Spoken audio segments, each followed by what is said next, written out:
Hi, my name is Stephanie, and I'm an autistic Christian, and today I wanted to react to a video that was sent to me. It's a video that was done by the 700 Club on CBN, and it is about a mother. It says, mother refuses to accept early autism diagnosis.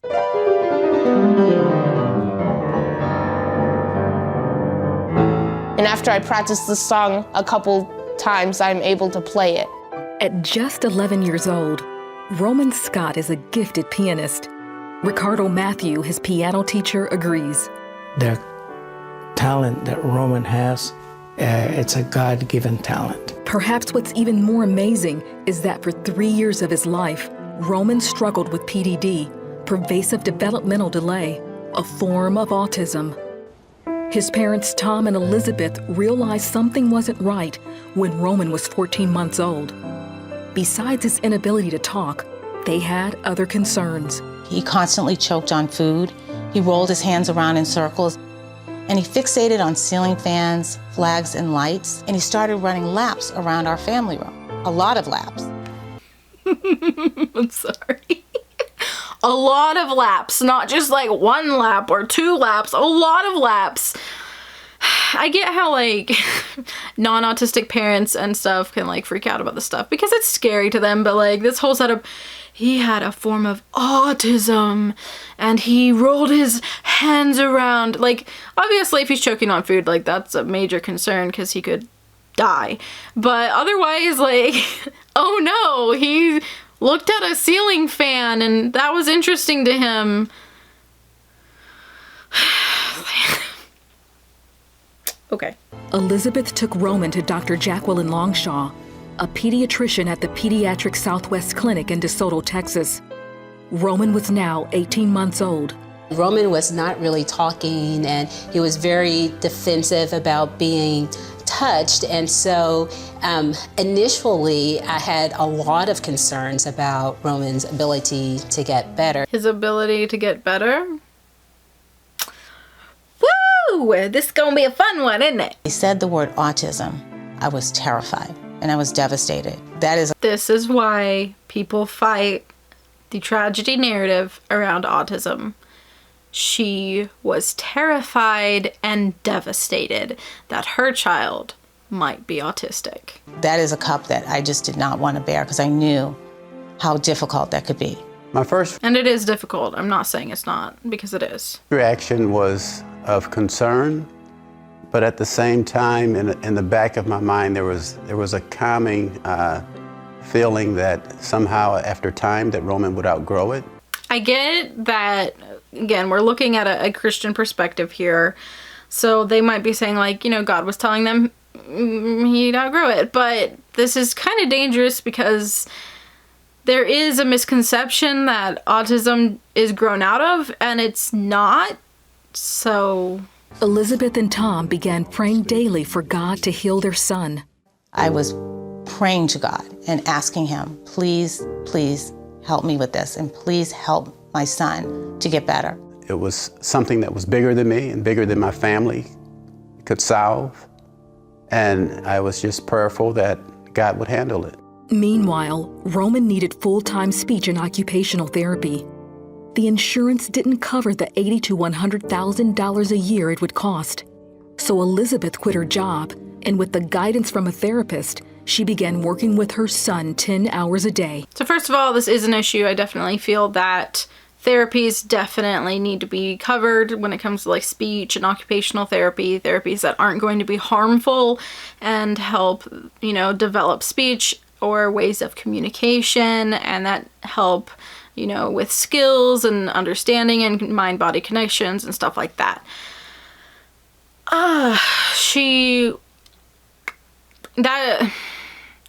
Like, you can engage with your child for 10 hours a day, like, cool, that's being a parent, but to say, like, they did their own therapy for 10 hours a day? Are you kidding me? She developed 90 different activities to help Roman with his motor and sensory skills.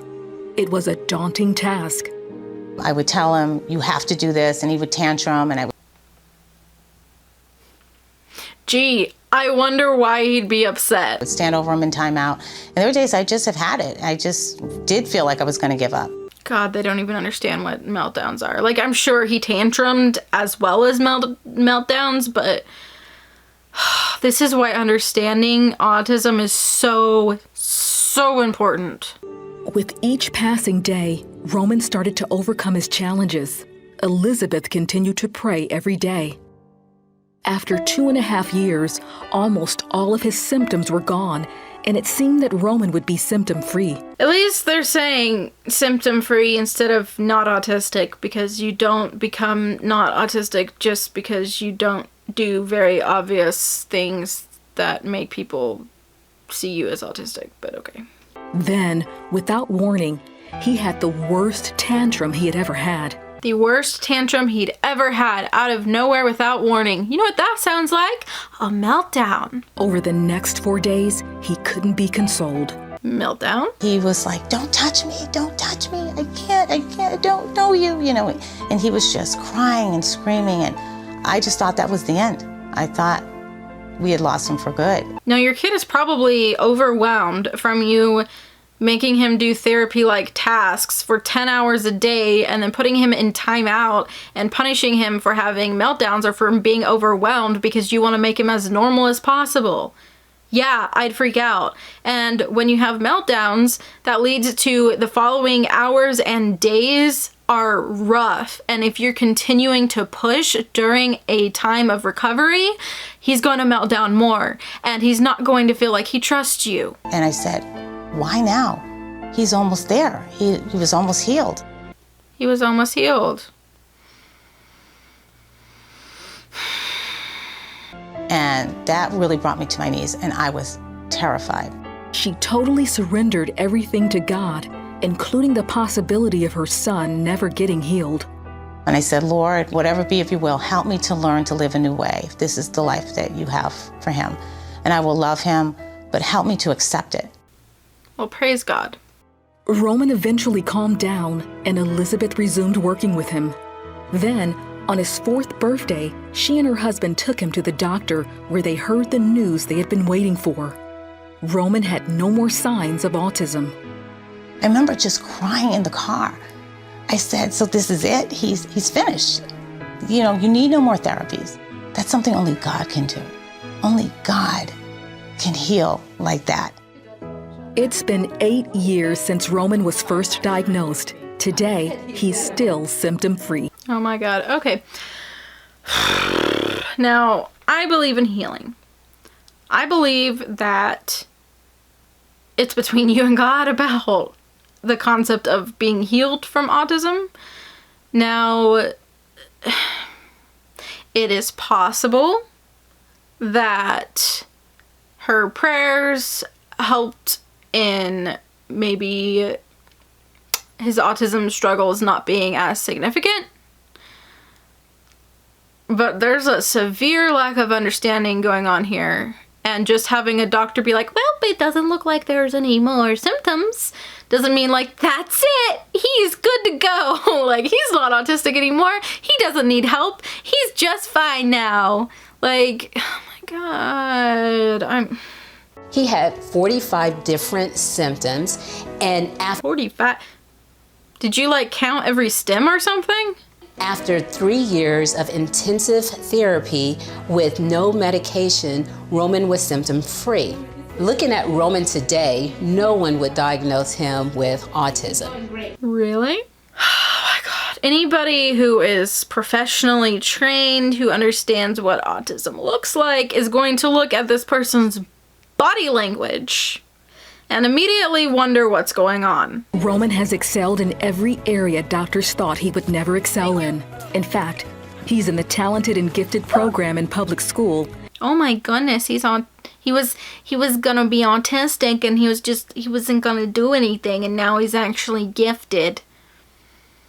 The top 5% of his class. A lot of autistic people are. His favorite subject is technology. Gee, I'm sorry, that's a really stereotypical thing, sorry. In our technology club, we take apart computers, reconfigure and refurbish them. I don't want to be a jerk, but this kid is still autistic. The way he speaks, the way he holds himself, the one-armed hug, He has just learned how to do his best to mask his symptoms. And the thing that bothers me here is because now people just assume he doesn't have any issues. He doesn't need support. And I don't think that's true. I think he's probably benefiting from being very talented, because a lot of people know that creative people or very, very smart people tend to be socially awkward and stuff like that, which might speak to something else, but I will leave that theory to my own self. What scares me for him is that concept of, oh, God healed me from autism. And I would be worried for him, because if I were him, I'd probably be scared to show any signs or symptoms of autism, because that would mean like my healing wasn't complete, or that like God didn't really heal me, or it's coming back, or something like that. And if this family just understood that, one, a lot of times nonverbal autistic children end up just developing later than others, so they begin to speak, they begin to do the things that people say they're never gonna do, because doctors are often very misinformed about autism and don't understand it. If these parents and these families understood autism better, understood that, yes, a lot of people are going to say they can't do things, a lot of times these children and these people do end up doing a lot more than what is anticipated.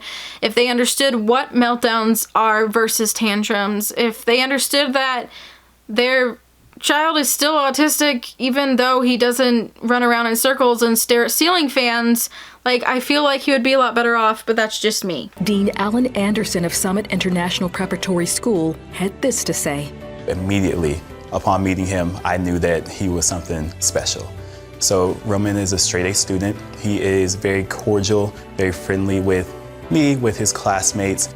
Elizabeth and Tom believe their son's healing is a medical miracle. They know the things that played the most important part in Roman's recovery was prayer and trusting God to do the impossible. Elizabeth has written a book and a companion guide of activities she taught her son during his journey of healing. This is why we need to understand. And also, by the way, I didn't want to be a jerk, right? And be like, no, your child wasn't healed. Because I don't want to say, like, God doesn't heal, because he does. And that, things just aren't possible, because, like, I know that God does the impossible. But, to be fair, this lady also is attributing his overcoming autism partially to her therapies. So I'm not gonna feel bad now. She has a book that has a subtitle of Overcoming Autism, A Message of Hope, and another one saying Autism Recovery, Manual of Skills and Drills. No! Your child is still autistic. He has not recovered from autism. He has not overcome autism. He has just worked on skills really hard in a way that hopefully will be okay for him. Hopefully he is not traumatized. Hopefully his mental health is okay. I don't know. I don't know the kid, but working your kid for 10 hours a day, I'm just giving false hope to people that their child's just not going to be autistic anymore because of your thing that you put together is just messed up, and I'm not down for it. Today, when I look at Roman, he's everything that I could have imagined and more. He has surpassed all my hopes and dreams. It's really rare for having a child recover from autism, especially an autism that was as severe as mine. Only God could. He is stimming with his hands, but it's an acceptable fidget, so people won't count that probably. He talks in a way that, he might have a little bit of robotic speech. Clearly he had to work really hard on speech, and I'm not like making fun, I'm not. What I'm saying is it is apparent this person is still autistic, and what is he gonna do when he finds out he's still autistic? Like, will that shake his faith in God, because he was always told, like, God healed you from being autistic, and then he finds out he's still autistic? That's gotta be really hard. Do such an awesome thing. Even though people don't think it's possible, with Christ all things are possible. And I am eternally grateful and so thankful for what he's done.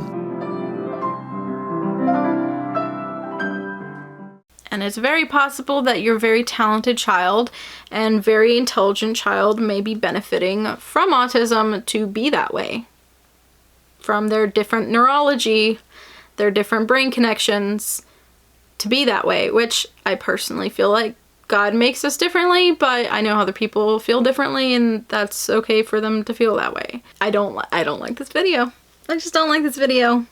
It's misinformation, and again, I'm not saying that God doesn't do miracles, because he does. I'm not saying that it's not possible, because it is.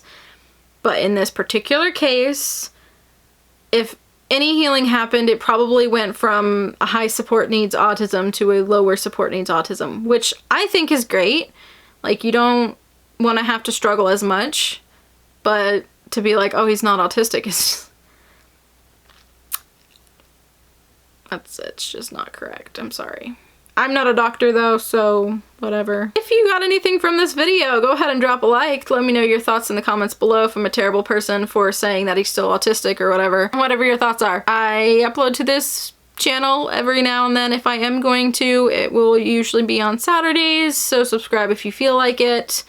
And I'll talk to you whenever I make another video. Bye!